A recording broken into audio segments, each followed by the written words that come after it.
Good evening, everyone. My name is Payal, and I welcome you all to We Talk to You, a show by Puberty to Menopause, a public health awareness initiative by Human Biologicals Institute. Human Biologicals Institute is a division of IIL which was established by the National Dairy Development Board NDDB in the year 1982 as its unit and later registered as a company in the year 1999 with the name Indian Immunologicals Limited. HBI was established in the year 1998 when the government of India requested IIL to produce a modern tissue culture anti rabies vaccine that was to phase out the unsafe nerve tissue vaccine. The first manufacturing facility of Human Biologicals Institute was established at Ooty. The facility is one of its kind in India to have rolled out first Vero cell culture rabies vaccine in the year 2000. Subsequently, Human Biologicals Institute launched other vaccines, and currently we are the major player in human vaccines. We're leader in anti-rabies vaccine segment and present in around 60 countries with three state-of-the-art manufacturing facilities at Ooty, Gachibowli, and Karkapatla, also known as Genome Valley. Human Biological Institute has forayed into the market of clinically proven wellness products and infertility range of hormones. Our vision is to shape the global healthcare by spearheading the One Health initiative. Our mission is to innovate, produce, and market quality healthcare products and services to improve and extend lives. We believe in providing affordable products with high quality through continuous technical innovations and improvements to meet our customers' need. As a market leader, we are proud to share about our green initiative. We have taken a significant step to reduce the plastic burden by 160 tons per annum by introducing eco-friendly packs of our flagship brand Abhirab and Abhirab PF.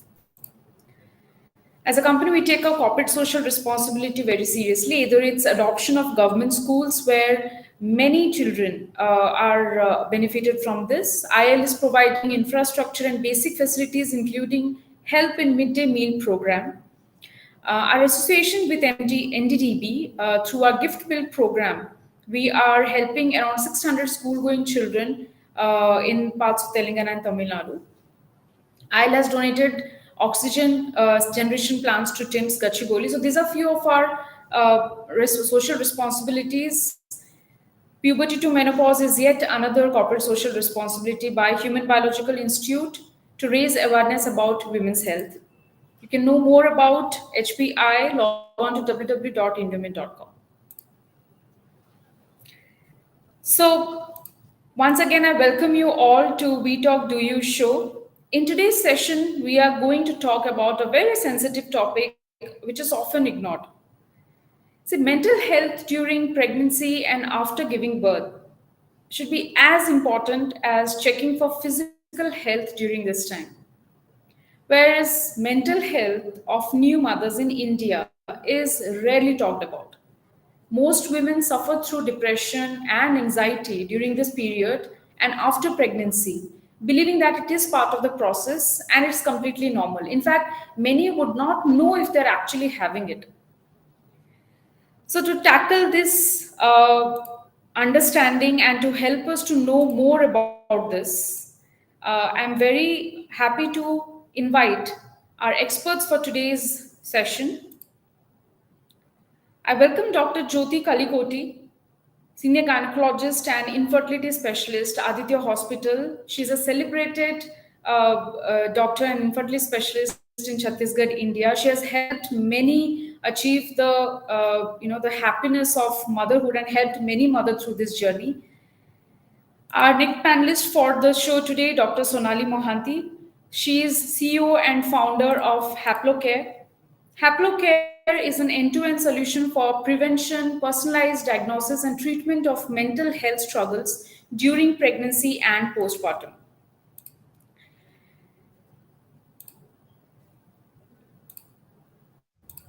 Welcome, Dr. Jyoti and Dr. Sonali, for today's session. Most welcome to We Talk to You. Thank you. Thank you Thank so you for much. having us. We are really happy to be over here. Thank you so much. So, Dr. Jyoti and Dr. Sonali, to begin with, I'm sure you must be having a lot to share with us, and we are very happy to know about postpartum depression, to be very specific today. But before we start, Dr. Jyoti, can you tell our viewers why should we first start talking about this particular topic? Why do you think it is so important? Actually, these days we are focusing much on the mental health. Okay, it is not just related to pregnancy and postpartum period.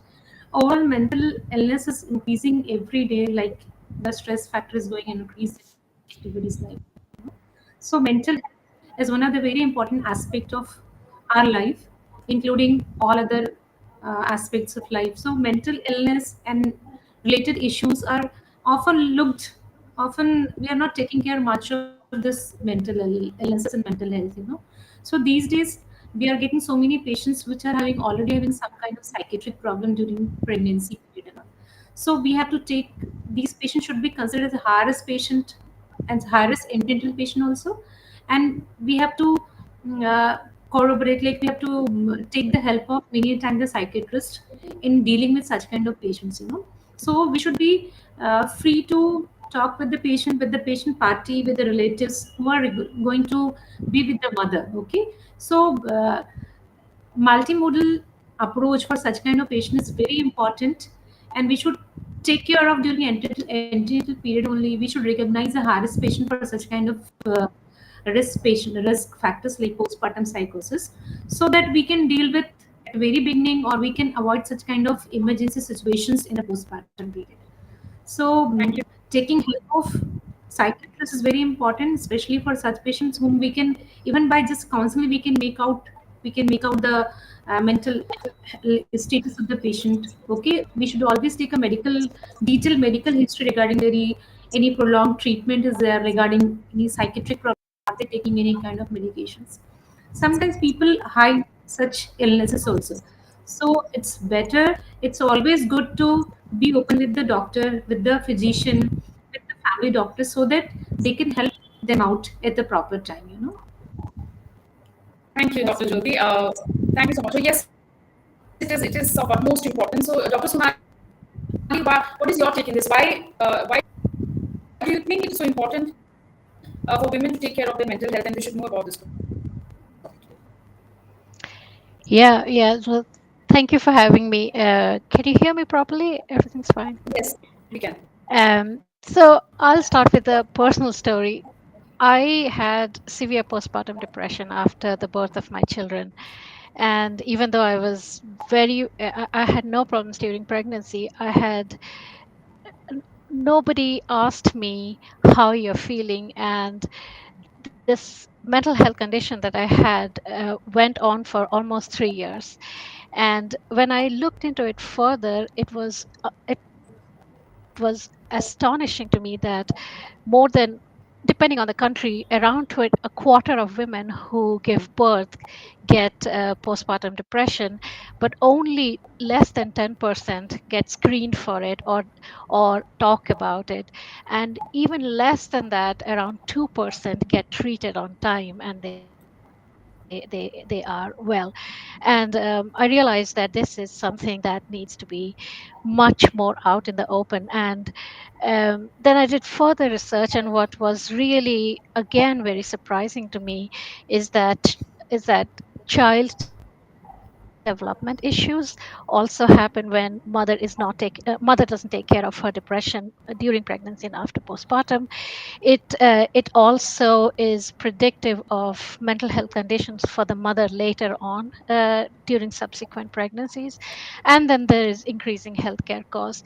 So I think we really need to talk about, as Dr. Jyoti said, about mental health conditions as much as we talk about physical health conditions during and after pregnancy. So I think this is a very pertinent topic, and yeah, thank you for bringing this out as well.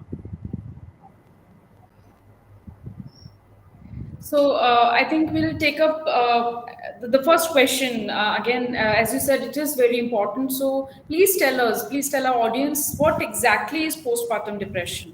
It's often, as I said, it's ignored. Not many would like to talk about it, or mothers are actually made to feel guilty if they're actually having something like this. So please tell us, what exactly is postpartum depression? So post so postpartum depression is one of the kind of depression that you can have as part of the mental health conditions that you are at risk for while pregnant or after giving birth. But it's a type of depression which falls under this broad category of mood disorders that happen after you give birth. And it doesn't only that we always talk about mothers having postpartum depression, but fathers have postpartum depression as well. So it is a perinatal mood disorder, mood and anxiety disorder that can happen anytime after giving birth, up to almost 3 years after your child is born. Okay. Dr. Jyoti, coming to postpartum depression, are there any specific types of it that our audience should know about in a very simple manner? If you can please help us to understand about it. Actually, almost every, or I would say a large number of women after delivery are having a little bit of mood disorders, because they are being sleep deprived. Okay, they have to look after the children. Sometimes they are kind of families they are living in, they are not very much cooperative also. And moreover, there are so many physical changes that is going on in their body. So this mood swing can be of varied degree, little bit of depression or mood swing is very common with everybody, and we call them baby blue, and Okay. like people are able to tackle such kind of blue baby episodes by their own. They don't often need much of medications for those purposes. Okay, even if they are getting the kind of support from the family, if it is good enough, they will be able to cope up with the situation. But sometimes this illness, this mental illness, may be so severe in degree that it is considered to be a medical emergency, a kind of mental health illness that is considered to be a psychiatric emergency, and that we call as postpartum psychosis. It's a very difficult to deal with situation. Even I had seen some of my patients in my 20 years of obstetrical practice and career, so these patients are very difficult to tackle, and often we are not able to take care of them, and we often need to shift these patients to the psychiatric emergency departments, so this postpartum psychosis, there is no timing. Often some people are having postpartum psychosis within, at the time of labor only, they are having some kind of behavior from which you can make out that they are going into some kind of psychiatric problem postpartum. But it often takes a week or two, and that duration their behavior becomes so where it is very dangerous for the baby also. Many a time what happens, it may be injurious to the mother's health also, and they it can be injurious for the baby also.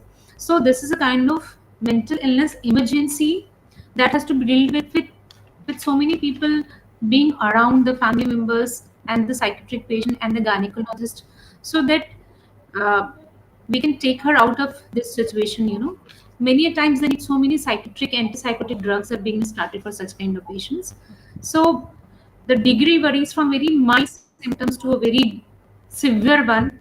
Okay, and it is very difficult to categorize them in different grades, but the Okay. most difficult grade more to deal with is the postpartum psychosis. All right. So, thank you, Dr. Jyoti. I think I should also thank Dr. Sonali for coming out about this problem when you have personally suffered from this. I think that's really important when experts like you start talking about it. So people in general, they should not be they should not take it as a taboo. They should not hide this particular thing. So thank you for that. Thank you for sharing it with us.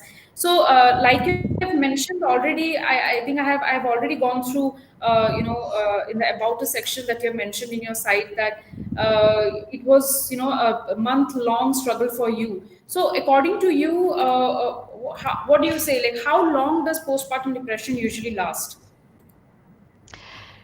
Yeah, that's an interesting question. So before I go into that, so you're very much right. There's so many women who go through it, but they never come out because they don't know whether this is a normal part of, everybody goes through it. So people mistake it for baby blues and say, okay, has mood problems, difficulty in sleeping and concentrating, and sleep leads to changes in mood. So everybody goes through it, but not everybody goes through it for a long time. The baby blues, as Dr. Jyoti mentioned, usually within 2 weeks it gets resolved, and then the hormones start stabilizing, and you start to feel quote unquote normal.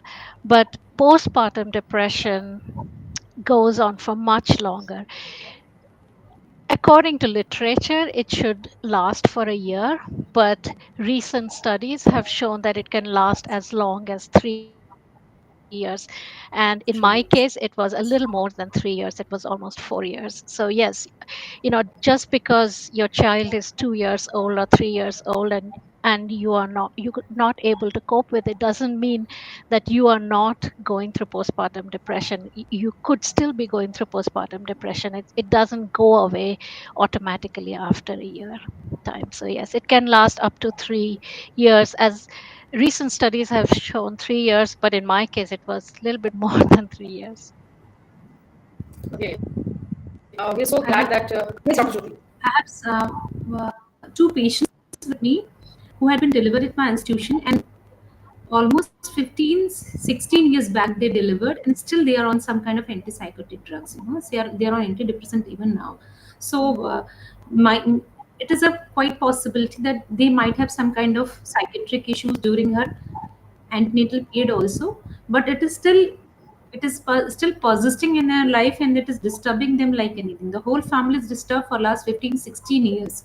So it is very difficult to categorize something that it will last for a year or two or three or so. Sometimes it is persisting throughout life, and some kind of antipsychotic drugs are still they are taking throughout their life. So it's very difficult to make the limitations like 2 years or 3 years. So Yeah. All right.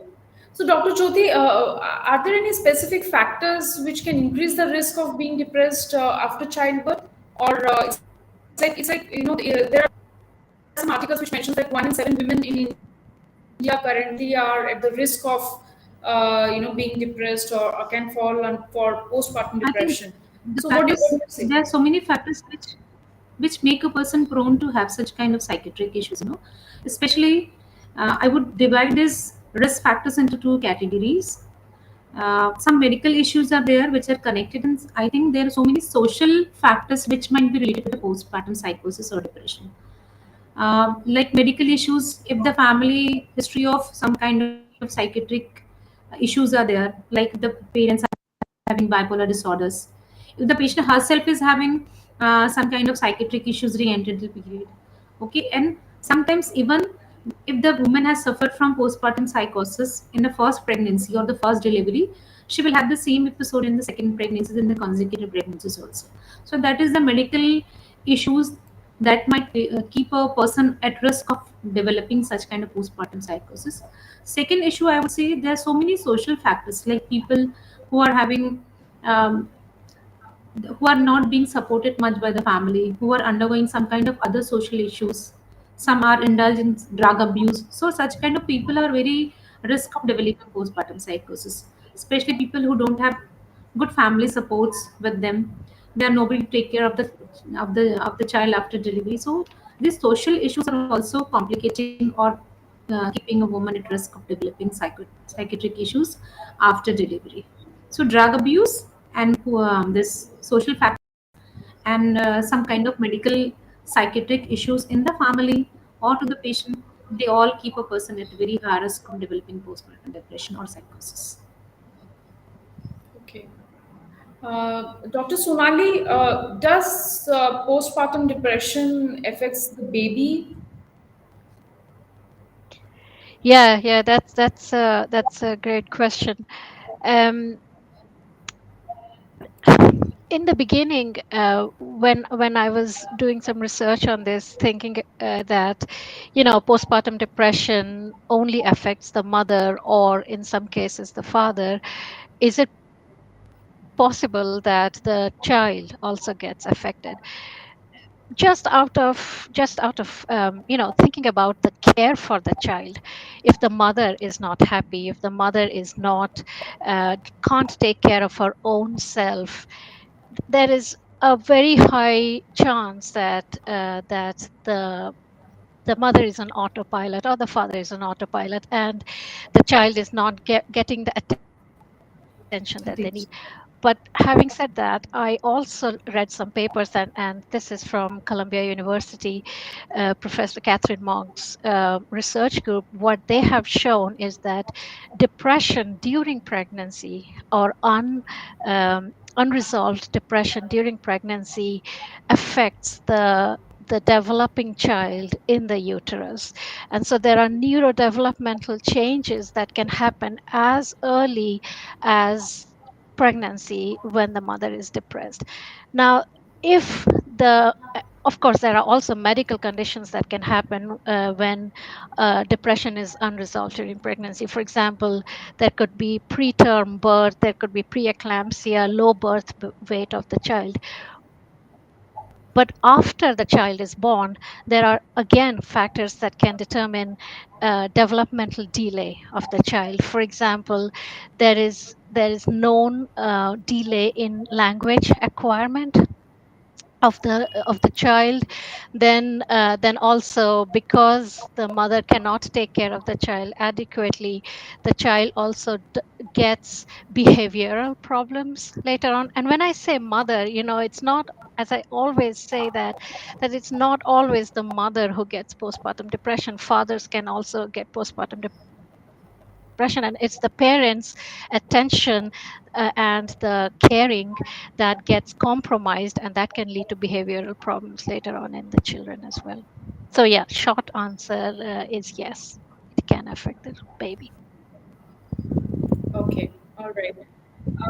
Dr. Jyoti, you did mention in the beginning that we after the childbirth, like before the patient, before the mother and child are discharged, you usually try to understand the state of the mother, and you said that in some cases they are further referred to the psychologist. So as far as per you, what do how do you suggest a particular after the childbirth, what kind of screening should be a part of generally the broader practice, how it should be done, and what is the current practice? Because many, this is something that even doctors, I don't think they do a specific screening for this particular scenario. So what do you suggest? How do you see it?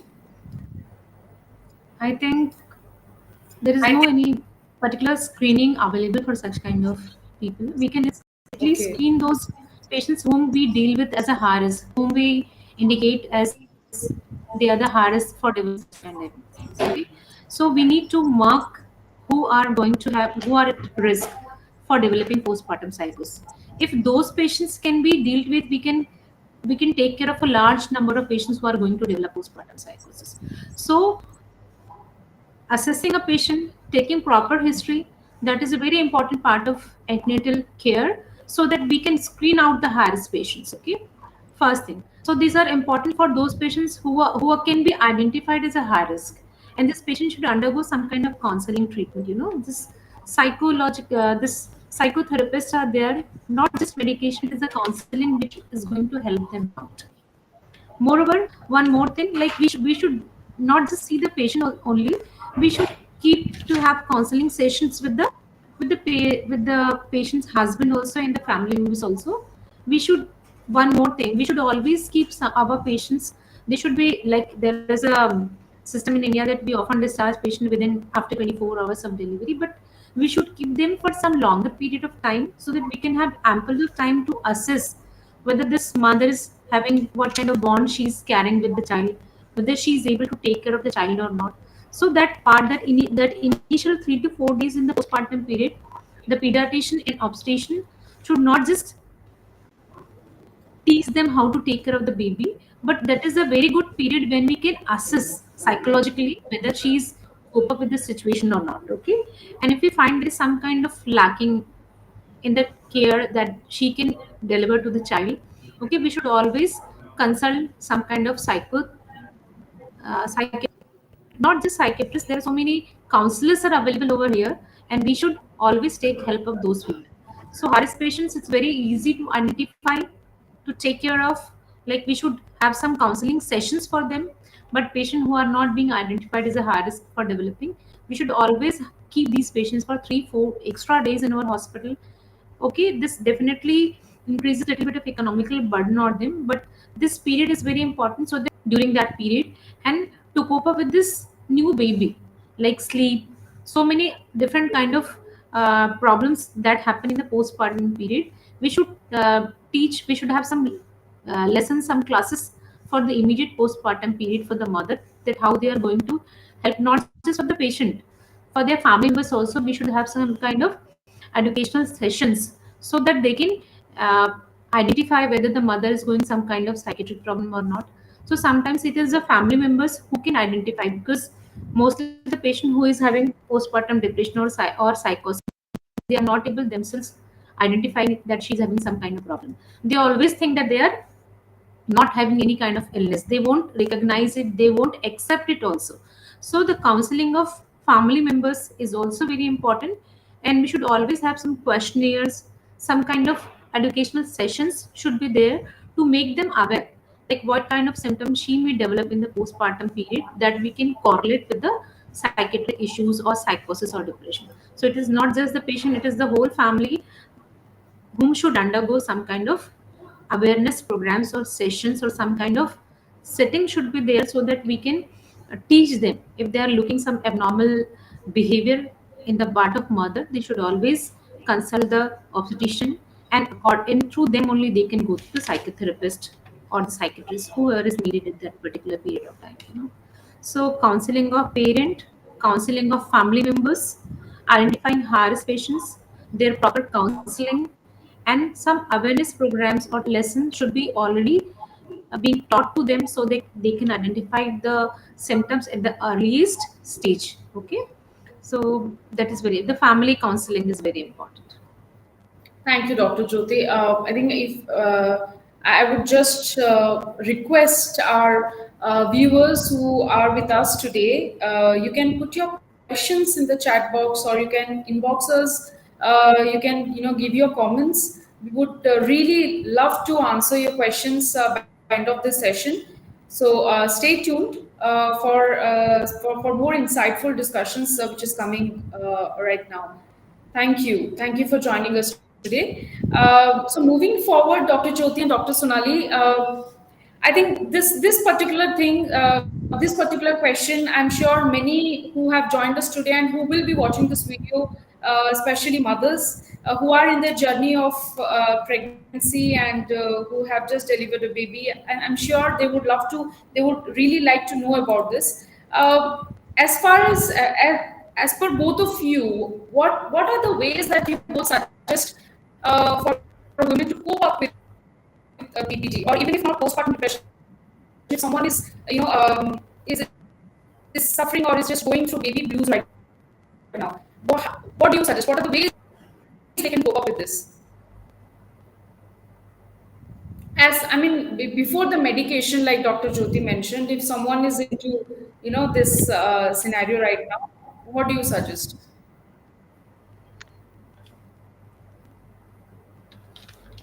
Dr. Dr. Sonali. Jyoti, do you want me to go first? It's okay Yeah, if please. somebody, like, first of all, it is the counseling that is the most important part. The counseling of the mother, counseling of the father, and the counseling of family members are very important. Sometimes the counseling by us is not sufficient. Sometimes we need the help of psychotherapist. They are able to counsel them in a such a way, and this counseling sessions won't be a single session. We need to keep them on under this counseling session for a prolonged period of time. Moreover, support from the family is very important. We need to teach the family members, because they are the people who are most adversely affected by such kind of this kind of mental illness. So family members cooperation and counseling should come the first. The patient counseling should also in the second line. And third thing, we need to take care of the child also, the newborn, which is very important, because the mother is not able to take care of that baby. Sometimes they behave as if uh, the newborn is enemy, sometimes they behave in that way also. Sometimes they're self-harming, sometimes they're very harmful to the child also. So initially we need to start with the counseling sessions. But if you're thinking that had gone to such a severity, if you think it is a kind of emergency, then it is very difficult to deal with just by counseling. We need to start some kind of antipsychotic treatment, that is very important. And it has to be done in the emergency wards only. So it depends upon the degree of postpartum psychosis, how much degree of psychosis or depression the patient is having. So initial should be always, if it is of lower degree, we should always start with the counseling sessions only, and taking good care of the child and the mother by the family member. That is very important. Thank you, Dr. Jyoti. Dr. Sonali, would you like to add anything more before we move on to the questions that we have received? Yeah, no, I think that is it really depends, as Dr. Jyoti said, on the type and severity. I think the first and foremost is awareness. I think every mother or every woman who is planning to get pregnant or wants to have children needs to be aware that mental health conditions are the number one complication of giving birth, and this is something that is just not conveyed to them on time. The second thing is community. We always hear that it takes a village to raise a child. Is your community around you, other mothers, other pregnant women, family members, as Dr. Jyoti said, they are very important to understand that you are not alone in this. And the third thing, as Dr. Jyoti said, is professional support. Depending, I think one first thing is to exclude medical conditions. Do you have anemia? Do you have thyroid problems? If you don't have that, then is it some? What is the level of psychological? Sorry, what is and severe or severe? And if it is, then do you need non-pharmacological or pharmacological? And that can only be done in collaboration with the doctors and the psychologists. And yeah, so that is why we started Haplocare, is that having awareness, having a community, and having professional support are the three things that every woman who decides to get pregnant should have access to. And yeah, hopefully that'll change soon. We'll see. Thank you, Dr. Sonali, and thank you so much, Dr. Jyoti, for answering our questions so patiently. With your permission, we can take up certain questions that have come, in our comment section. Uh, Okay, we'll take up the first question from Divija Reddy. She would like to know, good evening, Doctor Ma'am. My sister is a working mother and she delivered a baby 6 months before. But once she joined back to office, we feel that she is reluctant towards baby sometimes and becomes overprotective towards the baby sometimes. In such cases, how can we recognize that it is either postpartum depression or some other reason? Please guide.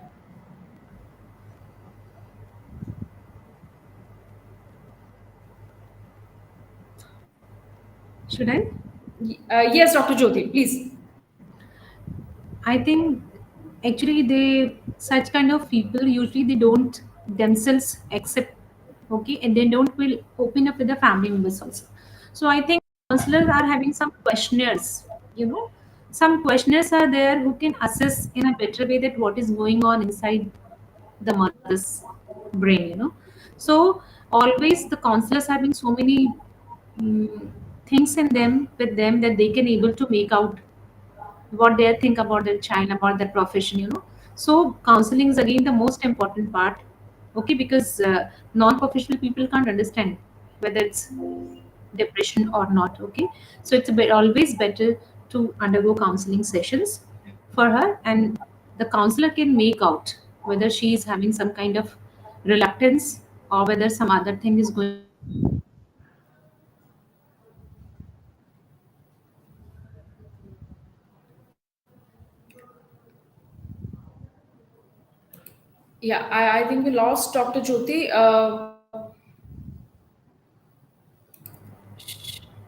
Yeah, is Dr. more of Jyoti. counseling, counseling, and counseling. Yeah.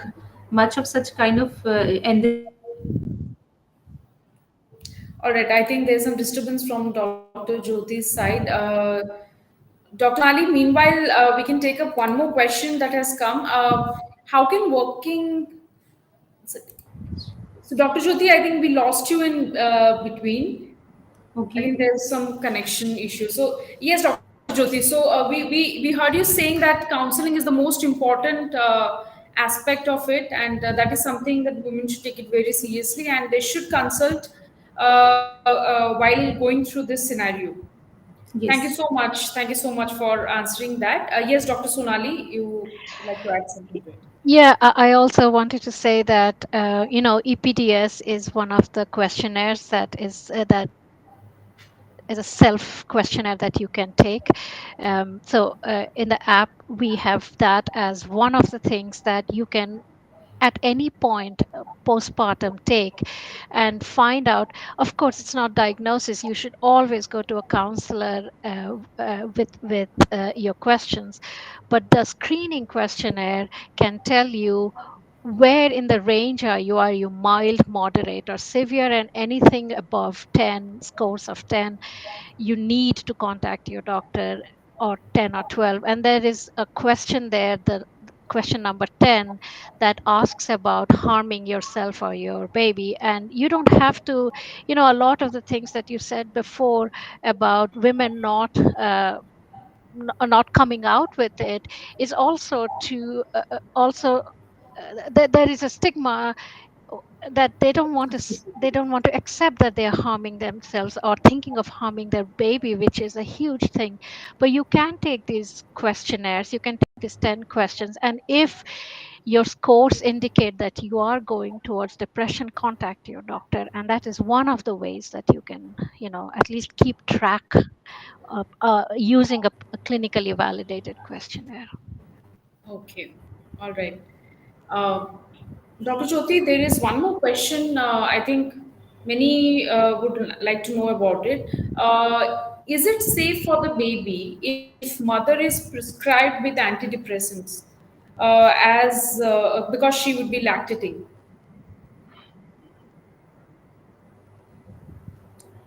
There are so many people, because the incidence of mental illness has gone so much. So there are so many antenatal patients who are on antipsychotic drugs, especially antidepressants. Some are anti-manic also. So we need to control these medications during antenatal period also, and we have to be collaborated with the psychiatrist also in such situation, whether these drugs are harmful for the antenatal mother, for her baby. Okay, but often these drugs are being continued during pregnancy also, what I had seen. The thing is, sometimes after delivery, uh, especially sleepless nights sometimes elicits or actually it aggravates the psychiatric issues. So Okay. they need to continue with the medication in the postpartum period also. Moreover, again I'm saying it is the responsibility of family members to take care of the baby in such situations, because sleeping disorders or there are so many side effects of this antipsychotic drugs. So we have to always be counseled regarding the side effects also of these medications, and the family members and the father should also be counseled about the variety of side effects that these drugs are uh, going to have. Especially sleep disturbance, a very important side effect of this antipsychotic drugs. So it is the family's responsibility to help the mother and to help the baby in some important time of immediate postpartum period.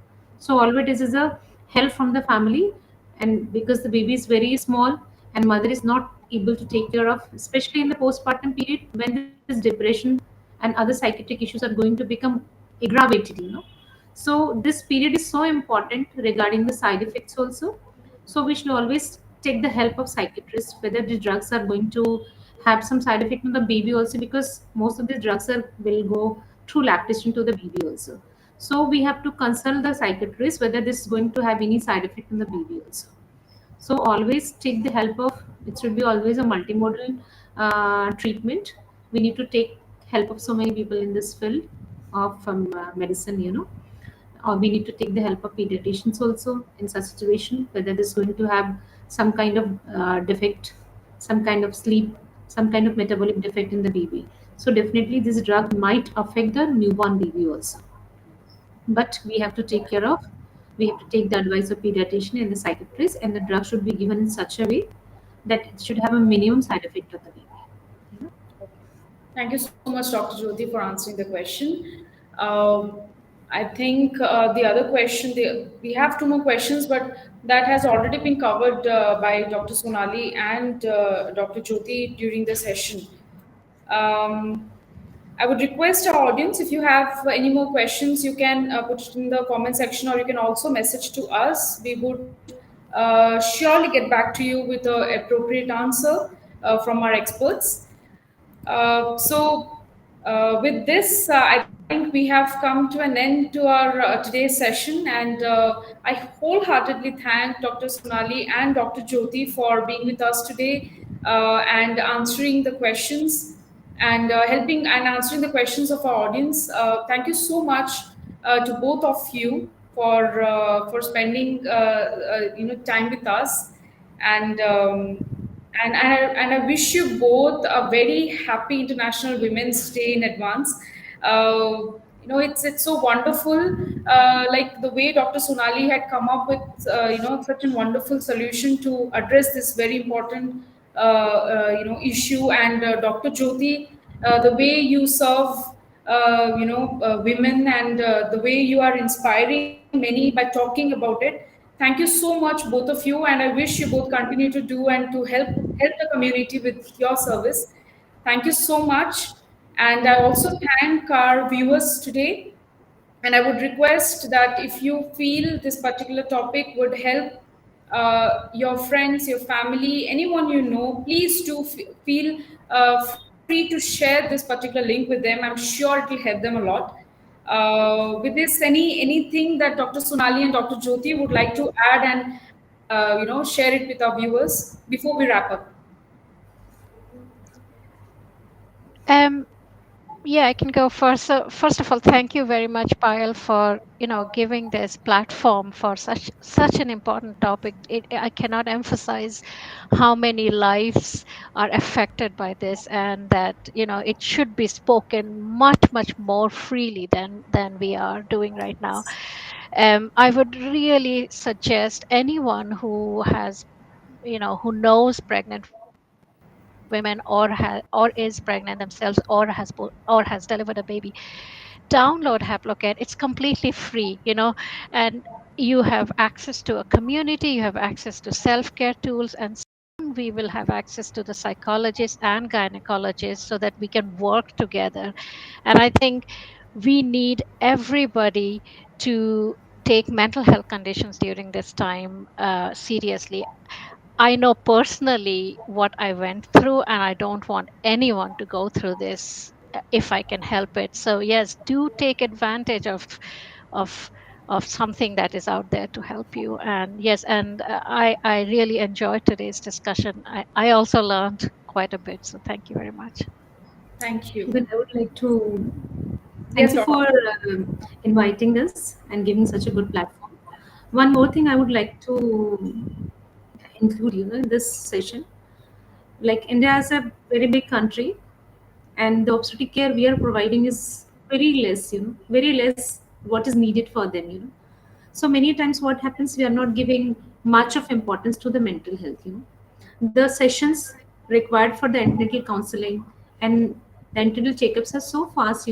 We are not at all bothered about the psychiatric issues and the mental illness they are going through. There should be some help desk for such kind of patients. One more thing, during the antenatal period only, there should be some awareness programs should be run for the in that antenatal period only, so that she will be able to diagnose themselves that yes, I'm experiencing such kind of abnormal thoughts in my thoughts during my pregnancy periods and all.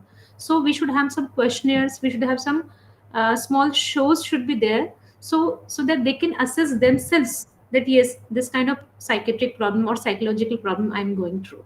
So it is not just the responsibility of obstetrician and the government The people should be made aware of, the family members and the patient herself, that during antenatal period one kind of psychological behavioral changes they are experiencing, that can come only with the awareness programs only. So they should be taught not just by anemia or just by some kind of, we are dealing much with the medical issues complicating pregnancy. We are least bothered about the mental illness that is happening with the patient. So awareness program of the antenatal patients is very important to make them aware during an antenatal period also, during their intrapartum period also, in the postpartum also, so that they can self assessment will be there, that what problem she's facing, whether she needs some kind of counseling in that duration, and they can take the help of their obstetrician and the family practitioners and the family doctors, whether they need some kind of counseling or some kind of medications or psychiatric treatment whether they need. So awareness is very important, especially during antenatal period.